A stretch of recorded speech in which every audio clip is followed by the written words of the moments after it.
Hello, I'm Casey, and I'm here with Clay, and we're going to be discussing the Dick Van Dyke Show today for TV Obsessive. It's really exciting for us to be out here. This would be the very first episode of the podcast, so we thought it might be fun to let you know a little bit about us and what we'll be trying to do here today. So I'm Clay Dockery. I'm a writer and editor for TV Obsessive, and I'm obsessed with TV. What do you know? I'm Kacie Lillejord, and I have been obsessed with film and TV my whole entire life. I've also been a lifelong writer. I wrote my first story when I was 6 years old, and I've kind of been obsessed ever since. And what we are trying to do with this podcast is go deeper on some TV shows. So to not give the basic, very, very top line thing that you might have, but to pick some real gems from history that maybe people aren't thinking about enough anymore, that are just interesting shows that each of us likes. Several of the shows we'll be talking about over the course of this podcast, one or the other of us loves. Several, like the one we have today, is a favorite for both of us. And they're from all types of genres and all types of parts of history. And so, hopefully, as you can tell by now, the television show that we will be discussing on this first episode of the TV Obsessive podcast is, as Casey said, The Dick Van Dyke Show. The classic sitcom created by Carl Reiner that originally aired on CBS from October 3rd, 1961 to June 1st, 1966 for 158 half-hour episodes over 5 seasons. The show is famous for really bringing both Dick Van Dyke and Mary Tyler Moore to the public consciousness, Dick Van Dyke having already done some things, but Mary Tyler Moore being relatively unknown, and for being just a great vehicle for the genius of those two and for Carl Reiner, the creator. The Dick Van Dyke Show was culturally relevant. They have plots that were very relatable, both then and now. It talks about friendships, marriage, life itself, the struggles and challenges and how we overcome them. It's funny, it's comedic, it's slapstick. It's fun to watch after a long day. Yes, it's just a great show. So the thing about the Dick Van Dyke Show is I feel like today it's gotten just a little bit overlooked. Like back when I was a kid, it was still up there in the upper echelon of shows. But, a lot of the shows that came later, including the Mary Tyler Moore Show, deal more specifically with issues that are clearly relevant. But the nice thing that I love about the Dick Van Dyke Show, always have, and really came back as I was watching a whole bunch of episodes to prepare for this podcast, is it subtly does a lot of really interesting and important things and kind of sets the stage for what's going to happen later. It's a very early 60s type of moment to think about how the Dick Van Dyke Show fits into that moment.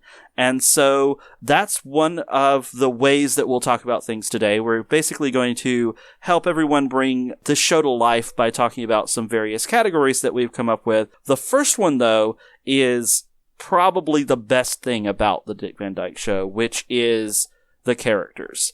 So, Casey, what is it about the characters on the show that brings this show to the top for you? I love how witty they are. Like, Buddy and Sally are always on top of coming up with a way to joke with Rob, but not in a mean way. Same with Rob. They're very quick.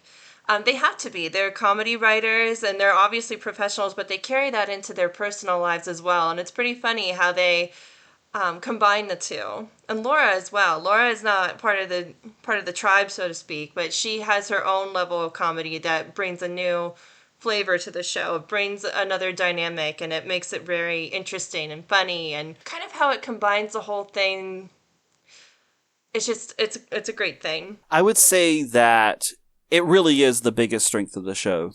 Historically, Carl Reiner has talked about how one of the big things that he was trying to do with the show that had not been done on television in the 50s was the notion of having a family show that was also a work show. And I feel like even through all of the years since the show was on the air, the Dick Van Dyke Show is one of the best shows at striking that balance. I usually like one or the other aspects better. In this, at home, it's Rob and Laura. At work, it's Buddy, Sally, Mel, Alan Brady, Rob. Like, the dynamic is great. It's great either way. At home, unfortunately, there's sometimes Richie, but even he grew on me as I watched like 600 episodes in a row. But I would say that notion of exploring these people's lives in a way that, like, their work and their home life balance each other is one of the best things that I love about it. And the other thing are those relationships that develop within that. Like you were mentioning, at work, it's Rob and Buddy and Sally. And Maury Amsterdam and Rose Marie are, you know, classic, like, old school vaudeville performers. And Dick Van Dyke, as I think he still says today, right? Like, he could have been that if he was born earlier, or if he was born later, would be like Jim Carrey. Like, Dick Van Dyke can do basically anything. And so kind of dividing that world up with Dick Van Dyke and Mary Tyler Moore at home, where they just have just the most loving, like, supportive, but also both of them are so goofy and weird and funny. I want you to go on your promised Rob and Laura Petrie rant. A good rant. I don't know what the positive version of that is, but you should.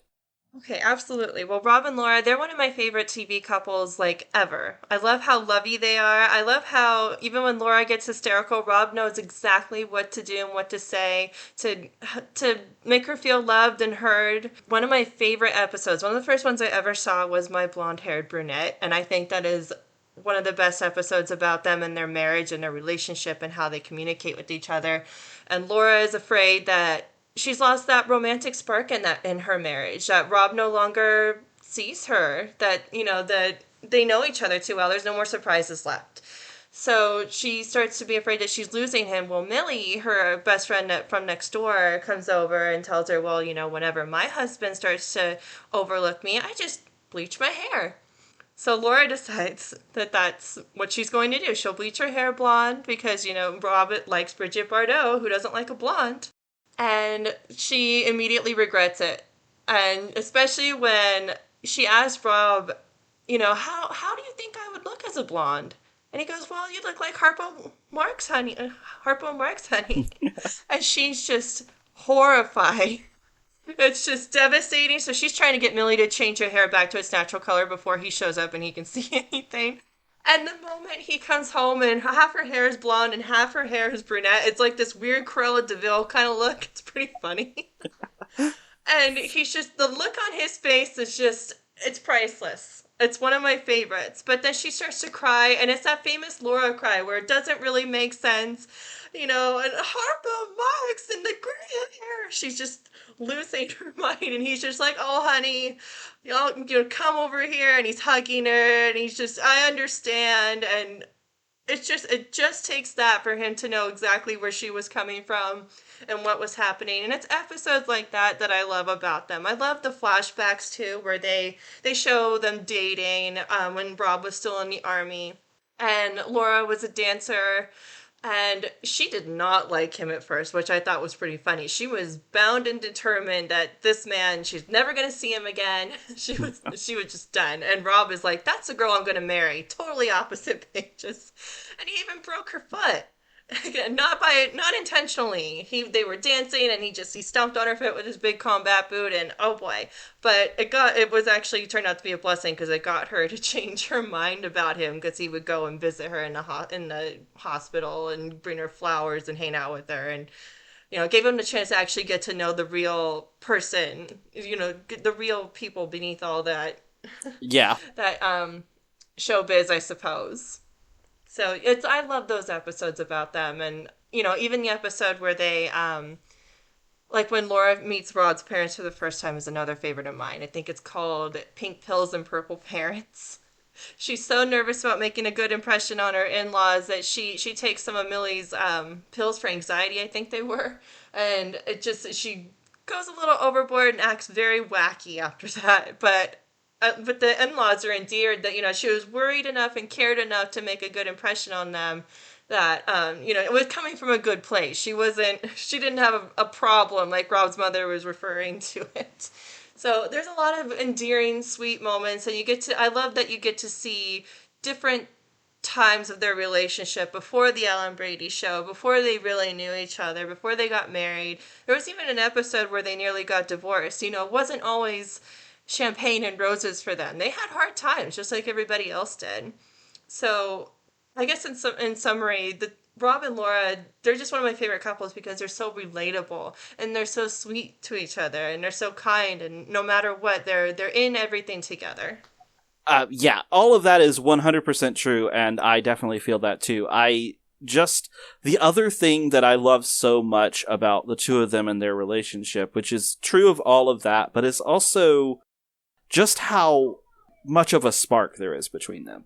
But the actors obviously had chemistry on camera together, so much so that the censors absolutely refused Carl Reiner's complete over and over and over and over again request to let them have a single bed, a bed together. They're like, nope, there are plenty of times where we might have changed our mind, but we are not changing our mind on that with these people. So that's the thing that always stands out the most to me, is just how much, especially since, they've been married on the show from the beginning. You have these flashbacks to the beginning of their relationship, which are super fascinating, including one that I watched because I basically watched all of the end of the 4th season and all of the 5th season, which I don't remember having watched that much previously. And one of the episodes was where Laura's there's a whole thing at the army barracks, and Laura gets won is the prize for a date to go out with someone else, and then winds up realizing that she maybe wants to date other people. And the whole way that plays out was interesting. It wasn't my favorite episode, but it was interesting in the way that they kind of toyed with all those things. And then the episode that is probably my favorite episode, which ties into the thing I was talking about before the most, is the Never Bathe on a Saturday, where it's all about them trying to have this romantic getaway at the hotel, but Laura gets her foot stuck in the tub. And there's just such a sparkle to the way that the two of them interact, including, as famously, again, the people from the show talked a lot about how Mary Tyler Moore was worried about that episode because she's not really on screen for most of it, but she's like a huge figure in the entire episode, and it works as a bottle episode really well. So, there's just so much about their relationship which brings so much to the table. But we should mention kind of a little bit more about some of the other characters. How do you feel about Millie as a character? Liked Millie. I feel like she could get Laura in trouble from time to time, but that's part of any friendship, I think. But Millie was very... one of my favorite episodes about Laura and Millie is when Rob and Richie and her husband and her son, they all go on this fishing trip, and Millie ends up coming home because Laura was alone. And they are freaking out about robbers being, intruders breaking in.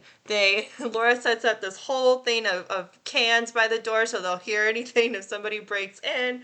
And they're just riling each other up. They're pushing each other's buttons and making it worse. They turn on every light. They have the radio on. They have the TV on.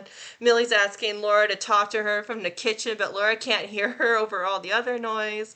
And Rob ends up coming home in the middle of the night, and they're out in the garage and thinking, oh my, they don't know it's Rob. They think it's just some intruder that, really it's their time is up. And Millie hits Rob over the back of the head. Pretty interesting. And Millie feels comfortable enough with them, I found this interesting as well, that she ends up sleeping in bed with Laura after Rob accidentally trips over her in the middle of the night. So she snuck back into their room because she was still too afraid to sleep in Richie's room by herself. But I thought it was a good episode about Laura and Millie in general, just their friendship, how wacky they could get, how silly they could be, how they could kind of make things both worse and better for each other in a sense. Remember another episode where Millie and Jerry, her husband, they were upset with Rob and Laura. It was a bunch of miscommunications and misunderstandings, essentially. But, then they're apologizing for things that they think they did but didn't do. But there was a whole confusion there. And there's several episodes where where Rob and Laura, Millie and Jerry, they have disagreements. And, there's even points where Rob was like, I'm done with Jerry. And Laura would go, but they're our friends. And Millie's my best friend. And I can't let that go. I can't not be friends with my best friend. So it's interesting how you do have to learn about friendships even in your adult life. There's still disagreements, there's things to work out, but Laura and Millie, they always conquered that, and they usually help their husbands do the same thing. Yeah, definitely. So, are there any other characters that you wanted to talk about, or you wanted to ask me about? Yes, you were telling me how much you loved Buddy and Sally. I'd love to hear your take on that. Yeah, so, I mean, that's the funniest parts of the show to me are thinking about the writer's room aspect of it, right? Like, so it's like the three of them at work actually going at it. And it's so fascinating to me because it's like Maury Amsterdam, the human joke machine, is like his thing outside of the show too. And Buddy has that whole aspect to him where he basically just tries to turn anything into a joke, like an old school joke. And the actual jokes usually don't work for me so much. Sometimes they do. Sometimes they're actually really funny. But the idea of how the other two interact with him and how they have like this friendship, but it is clearly a very work-related friendship. And there's another episode of the show, and I forgot which one it is, but where Rob gets the job as the head writer over these veterans, and there's kind of that dynamic at play too, which is super fascinating in the kind of broader cultural impact and the way the show is dealing with bigger issues sometimes. But the thing that I really, really like about them is just the relationship. Like the way that all three of Rob, Buddy, and Sally give and take on everything all the time. So they're getting the show together, they're working, they're dissing on Mel, they're talking about how terrible Alan Brady is most of the time, but they are constantly doing their jobs and trying to do their jobs as best as they possibly can, and also like loving the sense of loving their job, which I think I always connected to. The specifics, sometimes I really enjoy a good like Rosemary Barb, like on the Match Game or something like that too. So kind of taking her persona and having it embodied in Sally also works most of the time. Sometimes I get a little too much into the like relationship drama aspects of Sally, which are not my favorite things, but the work side of those relationships are what I love. Absolutely. I think they're a great trio. Side note, one of my favorite dynamics is actually between Buddy and Mel. Yeah. He is relentless when it comes to Mel. He never misses an opportunity to just make the guy miserable, but you can't help but laugh at it because in certain jokes, not all, but in certain jokes, he's almost accurate because he makes fun of Mel for being bald or for sucking up to Alan because that's his brother-in-law and that's how he got the producer job. He makes fun of him for everything. Nothing is off the table. But the interesting thing is, I remember when Mel stood up to Alan in one episode, he yelled at him and totally defended himself for once, and Alan just fired him on the spot. And Buddy felt sorry for the guy, so he's like, okay, I'll take a break from making fun of the guy. Well, Sally and Rob also made sure that he was not allowed to make fun of him. They knew he could slip up at any given time. And I remember they took Mel out to lunch, and Sally kept handing Buddy pieces of bread. Here, have some bread. Every time she saw that coming, every time she saw Buddy struggling, she's like, here, have some more bread, till like the whole basket was gone. The other thing that I really love about Mel, which ties into that, is just how Richard Deacon is an all-time great straight man, right? Like, he can take those jokes and react to those jokes in, like, the best possible deadpan way, and then occasionally turn it on. Like, I love when he flips the script on Buddy. But, yeah, continue.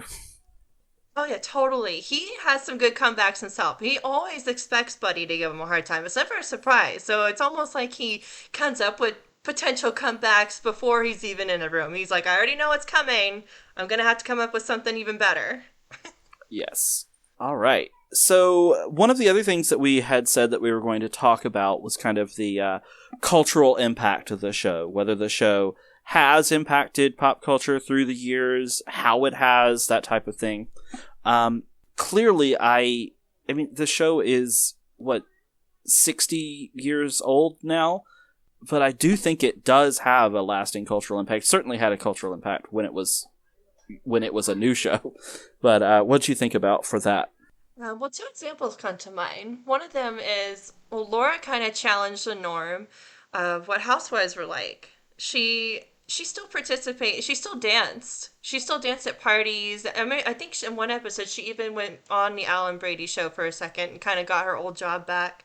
She wasn't always just a housewife, even though she said she was. So she kind of challenged that norm. I mean, she would clean the house in flats and slacks. She wasn't wearing a dress and heels all the time like they tended to do in the 50s. At least most of the 50s sitcoms that I saw, that there was just certain wardrobe and a certain look that was expected of a housewife, and Laura kind of challenged that. And the other thing that comes to mind, there was an episode about equality between men and women, and it was Laura defended herself in a bar. She flipped a guy over, and then Rob's masculinity was challenged. So it kind of brought up this important topic about her femininity and his masculinity, because he was getting ribbed by a lot of people, including Buddy and Sally, but Buddy and Sally more good-naturedly. But it challenged, how they saw themselves in their marriage and how they saw themselves as equals.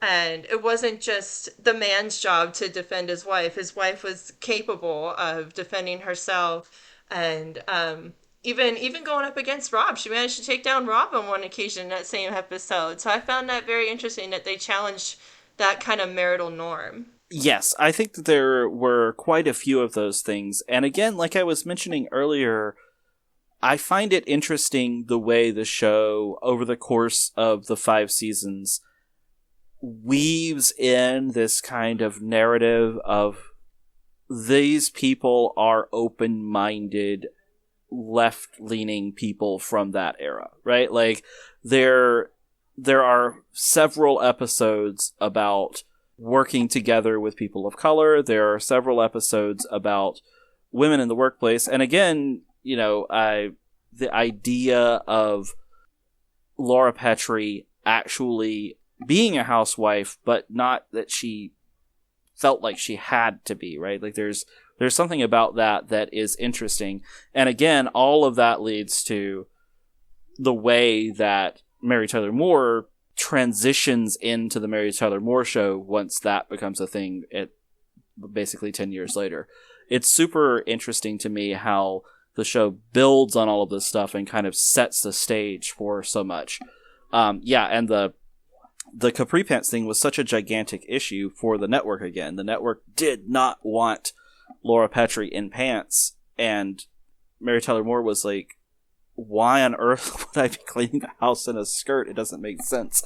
So it's just one of those things that's definitely probably the biggest thing that people remember from the way the show had this impact. But it's so interesting to me how there's just all of these little nods and all of these little things that are like, this family is interested in moving things in a different direction and moving us forward in a way that I think is really interesting and important. I totally agree. I think it was very, it was forward in so many different ways. In a lot of ways, like you were saying, it really set the stage for Mary Tyler Moore to go on and do the Mary Tyler Moore Show. You could see that coming. You could see her independence and her, she didn't have to, like you were saying, she didn't have to be a housewife. She chose to be one. That's what she wanted to do. That's what she wanted to be. But she never let go of her identity. She still danced. She was still Laura. She was still herself. She didn't let herself get overrun by a completely different identity or what society expected of her or anything. And Rob supported that. Rob totally supported that. And she supported him. She supported him in his dreams. And Sally too. Sally was very successful in comedy in the workplace in a time when that wasn't very common. Sally she was a role model for me. I thought she was amazing and breaking so many norms and breaking so many insights on what women were viewed as at that time. Yeah. She was out in the world, conquering the world, doing her thing. I mean, think about Sally Rogers is a staff writer on a late night TV show. I mean, there are late night TV shows from the 2000s that didn't have any women on their staff, right? Like it's insane to think just how big of a deal that could be if you really give it the type of impact that it could have. Exactly like you're saying. It's the idea of seeing this person in this position, the idea of pushing for a person in a position like that. So it's like, certainly she doesn't have a whole lot of power within the position, but, you know, what writer does, as all of us know as writers on TV Obsessive. Exactly. And to a certain degree, they did keep a certain norm around her because she typed everything.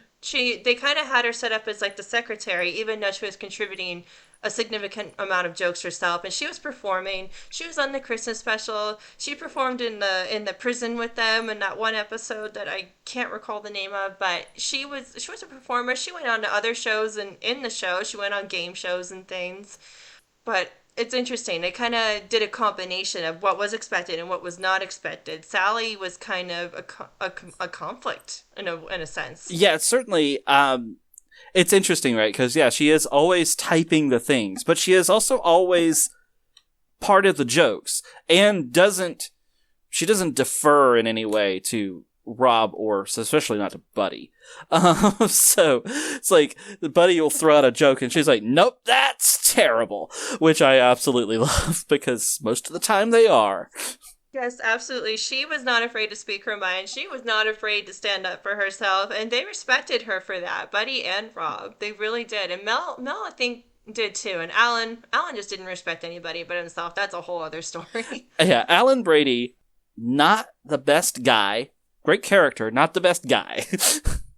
Yeah, I thought it was so funny that out of all the characters Carl Reiner could have, incorporated, he was behind the scenes a big deal on that show, but of all the characters he created for himself, I thought that was an interesting choice, and he was so good at it. Makes me wonder exactly who he modeled that character after. What kind of behavior had he seen behind the scenes to get that just right? Well, I mean, he did work with Milton Berle, right? So that's one of those people. Sid Caesar, because I know that Carl Reiner worked, basically, he was Rob Petrie for Sid Caesar's Your Show of Shows, and also for Milton Berle.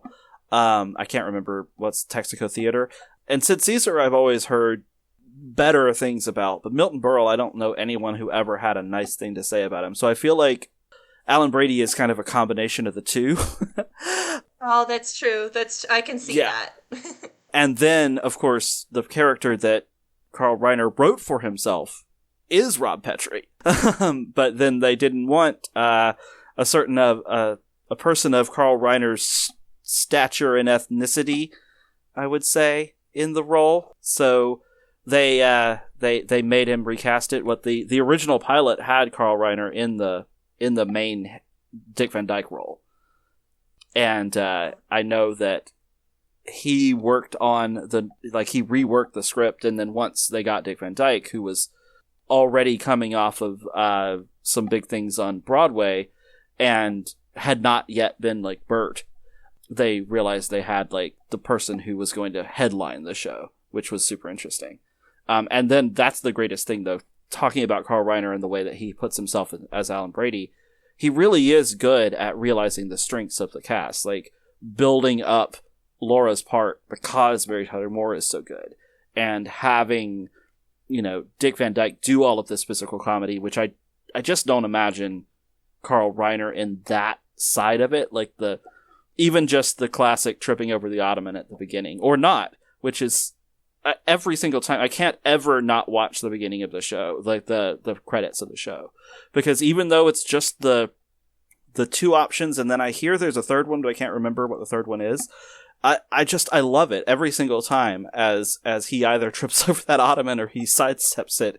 Like, every single time it feels like the first time to me, which is, I think, the best thing about the best slapstick. Absolutely. I love that too. It was always a surprise. And that third version that you're talking about, he misses the ottoman and he doesn't go around it, but he trips on the rug at like the last second and then runs into Laura a little bit.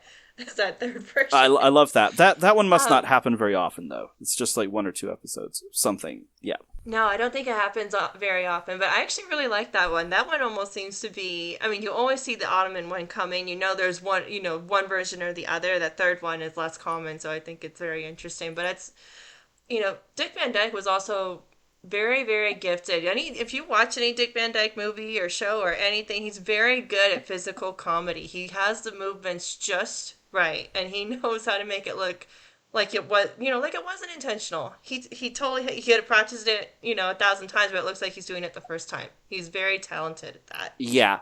Yeah, it's such an amazing skill. Oh, okay. Yeah, that's I feel like that's probably the end of the cultural impact stuff. So, is there another set of things that you wanted to talk about?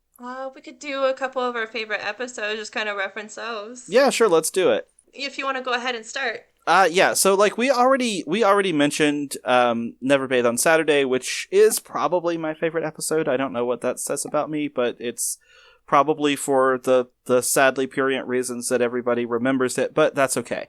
Also, Coast to Coast Big Mouth, which has so much Alan Brady in it, but is so hilarious the way that Laura is, like, really succeeds in not tripping over herself and then trips over herself so spectacularly, and then it has so much great Carl Reiner in it.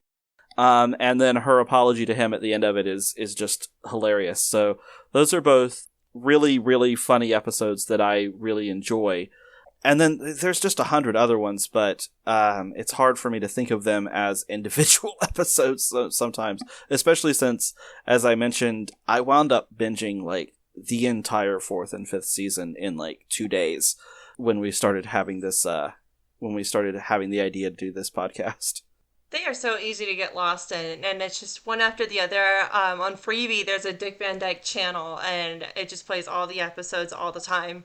And that's easy for me to get hooked on. Even just as like background noise when I'm writing or working on something, and I hear the jokes and I laugh and whatever. It's a good thing to have on. Yeah, absolutely. What are some of your favorites? Well, October Eve is definitely one of my favorites, and Carl Reiner was this eccentric painter instead of Alan Brady in that particular episode. And one of my favorite things about that episode is how you never see the painting. You can just, it's left to the imagination what is so inappropriate about it. Why Laura is so horrified and embarrassed by it. And I find that, it makes it funnier. I think it adds more comedy to it, because you can imagine anything, whatever that particular audience views as horrifying or embarrassing, that's what they see. And it makes it funnier for them. So I think that was a really cool thing for them to add in there. And Laura, of course, Mary Tyler Moore, she did a great job of just trying to hide the fact that she had ever done that painting from Rob, and Rob, of course, freaking out when he sees it for himself, and then they find out there's 3 contenders who want that painting, and they want the guy who wants it like in his house in the middle of nowhere, of course. They don't want it in this movie theater all over the place where everybody else is going to see it. I love how they brought Sally into it.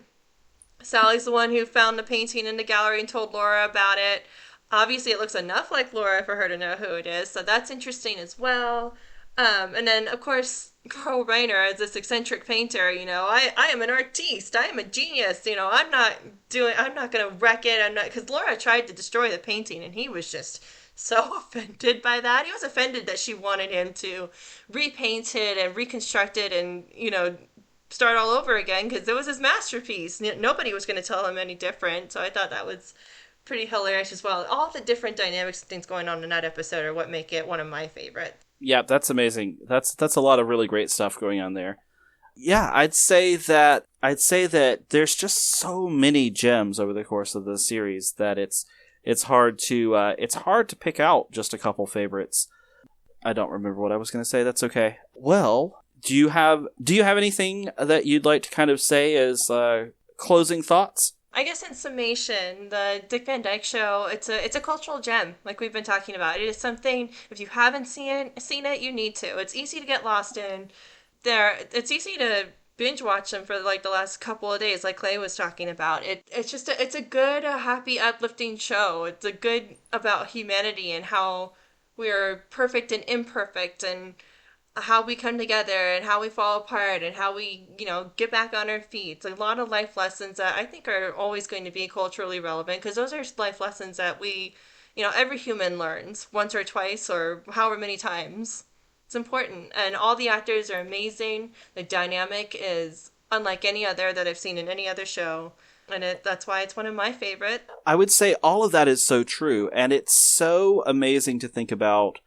The biggest thing that I really love, just thinking back on all of that, is there's such a fine balance between having the characters be lovable and loving and friendly and all of those things, which they are, but they're also still flawed and klutzy and goofy and make the wrong choices. But even the sitcomiest of the sitcom plots, which there are so a lot of them, there's just like an innate humanity that I think, again, especially Dick Van Dyke and Mary Tyler Moore bring to the characters, and Carl Reiner brings to like the overall aspect of the show, that really is resonant. Like, if you think of, oh, this is an old black and white TV show from 1960 to 1965, it's all of those things are true. It is definitely of its era, but so much of it is still so resonant, and that's the thing that really that you take away when you've been watching it. Absolutely. It is, I don't know, it's definitely healed me after hard days. It's definitely taught me a lot. And it emphasized that it's okay to they make mistakes, but they work through them. They're not perfect, but they do the best that they can. All the important things. Yeah, absolutely. All right. Well, thank you, everyone, for listening to the TV Obsessive podcast, and hopefully we will be able to bring you a few more of these as we break down more classic television shows in the days to come. Thank you for listening. This is Clay and Casey, and we look forward to hanging out with you and talking some more TV Obsessive in the near future.